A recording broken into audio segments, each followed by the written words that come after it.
What would happen if you bought the best performing 10 stocks out of the S&P 500 each and every year going back to 2003? That's a question I got from one of my subscribers. Kyle said he saw a post on Twitter where a strategy that bought the top 10 performing stocks in the S&P 500 produced a 37% compound annual growth rate over the last 10 years, compared to the S&P only generating 12%. In this video, I'm going to backtest this strategy going back to 2003 and see if this 37% compound annual growth rate holds up or not. In this video, we're going to talk about it. This video is for educational purposes only. It should not be considered investment, legal, or tax advice. It is not an offer to buy or sell any security. Past performance does not indicate future results. Investing is risky. Each year, I bought the best performing stocks from the prior year. So what were those stocks in 2013? The 10th best performing stock in 2023 was Salesforce, up just shy of 100%. At number 9 was Tesla, up 104%. At number 8, Broadcom, up 105%. At number 7, Palo Alto Networks, up 110%. Up 127% was homebuilder PulteGroup. Also up 127% was AMD. A rebound from a completely miserable last 5 years performance where it's been down 66% is Carnival Cruise Lines, up 129%. And not to be outdone, its competitor Royal Caribbean, up 160%. At number 2, up 194%, we have Mark Zuckerberg's Meta Platforms. And then at number 1, no surprise to anyone, Nvidia, up 239%. So what would happen if we bought these 10 stocks and held them throughout the end of 2024? While we can't know for sure, the best thing we can do is test it to see how it would have done over time. So that's exactly what I did. I ran a backtest using the same methodology that Kyle suggested in his comment. So we started with the S&P 500 index as our starting universe. Also note that this is as of each point in time, not the S&P as it stands today. So one thing to be careful of with all backtests is you want to make sure that it had point in time data. So for example, in 2003, you don't want to be including performance of companies that are currently in the S&P 500, but were not at the time. So then I simply took the prior 12 months total returns, including dividends and price appreciation, and equal weighted the top 10 best performing stocks. I rebalanced annually on January 1st of each year. Then I ran that backtest starting on January 1st, 2003, all the way through 2024. Any dividends or any cash that came into the account from maybe an acquisition or something was all reinvested at each rebalance. And then the benchmark we're going to be using is the S&P 500. It's always important to use a relevant benchmark anytime you're looking at a performance or a backtest. So if the S&P was up 150% over this time period, then it's not at all impressive if your strategy was only up 120%. So even though 120% sounds impressive, relative to a passive benchmark, you could have made even more. So in this case, the S&P 500 is our starting universe. So that's the universe that we will use as the benchmark. So if we go back to 2003, January 1st, what were the 10 stocks that performed the best over the prior 12 months? These were the top 10 at the time. Many of these you'll recognize from today. For example, number 10, Aflac. Number 9 is Elevance. Aetna was actually acquired, so that's why you see this strange looking ticker symbol. It is not using the ticker symbol AET from today. It's using that back in time. Zimmer Biomet, Ball Corp, Apollo, another one that does not exist any longer.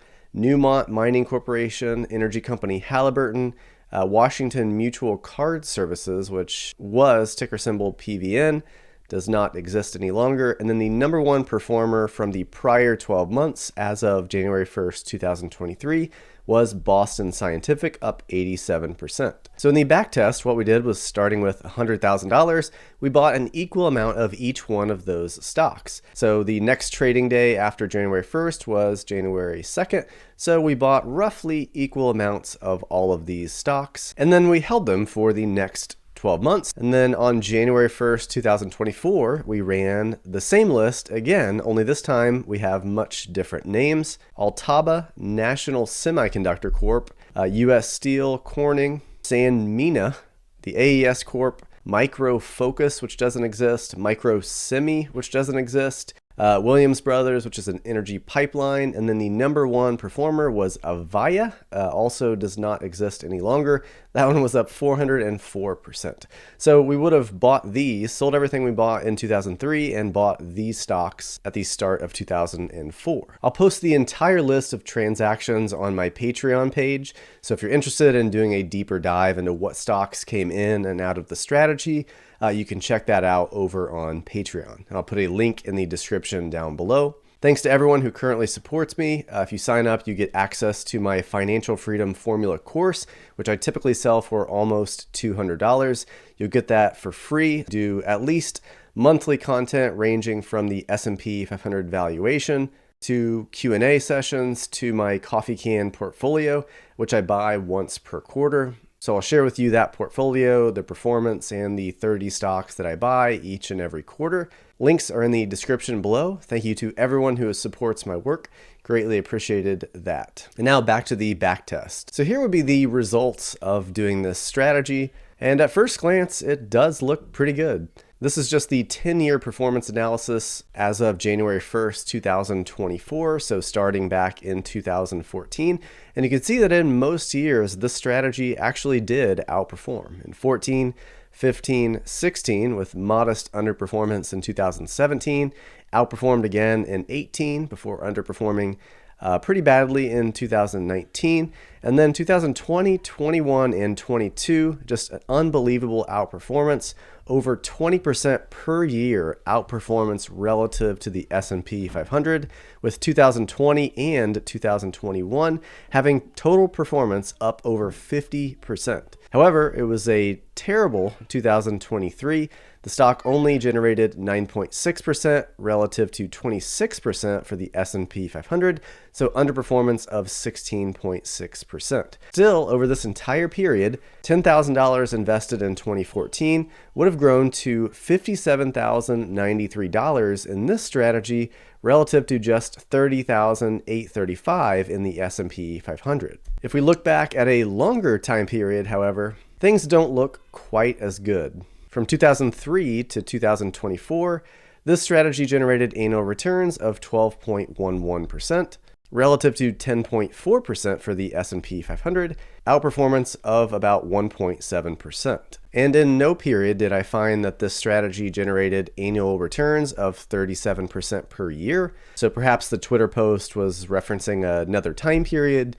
Maybe it was referencing those 2020 to 2021 returns. But in the best time period, we find that this strategy outperforms by 10.4%, up 26% annually, which obviously is still incredibly sensational performance. However, this does come at a cost, and that cost is risk. This strategy has a beta of 1.22.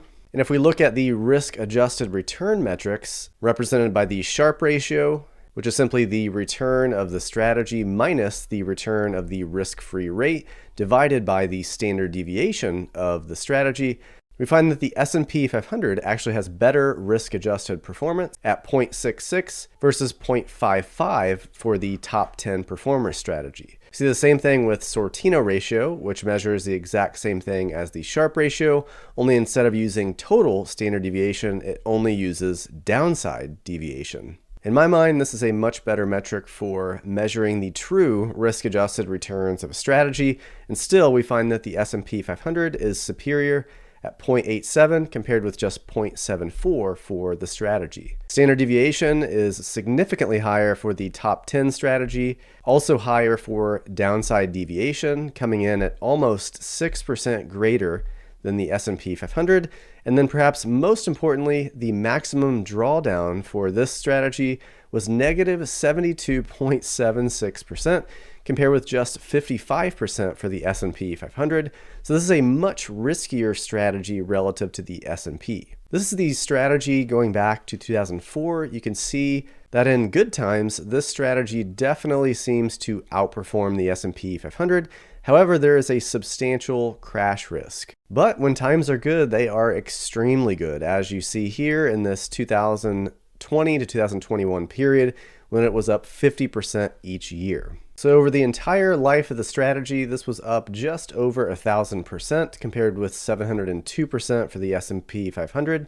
That would be a total outperformance of 303%. It also has exceptionally high turnover, as you can see here at 98.3%. So overall, is this a strategy that I would recommend that you do? Well, I can't say exactly what you should do. What I can say is that I personally would not invest in this strategy with my own money. While it does have outperformance, the additional risk you take on outweighs any performance gains. We saw that with just 2% increase in annual performance, but a nearly 6% increase in the downside deviation. The Sharpe and Sortino ratios were both lower, suggesting worse risk-adjusted performance. The other big concern I would have in this strategy is that very few are going to be able to stick with it over time. A 73% top-to-bottom drawdown is extremely painful. Very few people are going to be able to go through that and then stick with the strategy.